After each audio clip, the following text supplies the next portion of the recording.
Evening.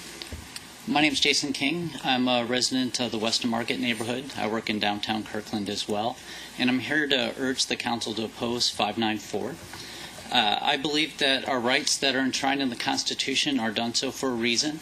And any time we seek to add barriers and place limits, we should do so tread carefully, ensure that there is a clear public value or public benefit in doing so. With 594, I believe it adds barriers to lawful citizens trying to exercise their Second Amendment rights.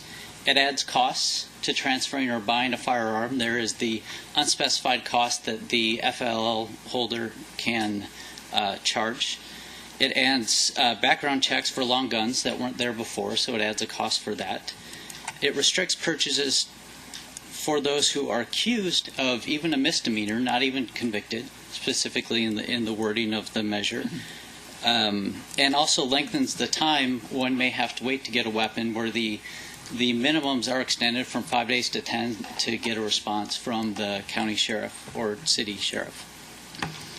I would argue that it guarantees little to no additional protection. It has many exclusions, as many people have mentioned. And it seems to be based on the premise that only arm's-length transactions are responsible for gun violence. Family members are excluded, but everyone who's been involved in gun violence or committed gun violence is somebody's family member. So are we really restricting anyone who shouldn't have guns from getting them with this bill? Also, as others have noted, the temporary transfer provisions are very vague and open to interpretation. And I have read the text of the bill. This is my understanding of the text. It's possible I got it wrong, which I would argue is part of the problem here. But many valid scenarios are excluded. Trading on private land, as many have mentioned, only very specific authorized facilities is one allowed to transfer a firearm or give it to someone else to shoot, to train them. And so if someone has private land to shoot, or if I want to teach my girlfriend how to handle a gun, I'm now in violation of the law. Similarly, there's provisions for hunting, to borrow to hunt in designated areas where hunting is lawful. There does not appear to be a provision for transfer of that firearm to that location.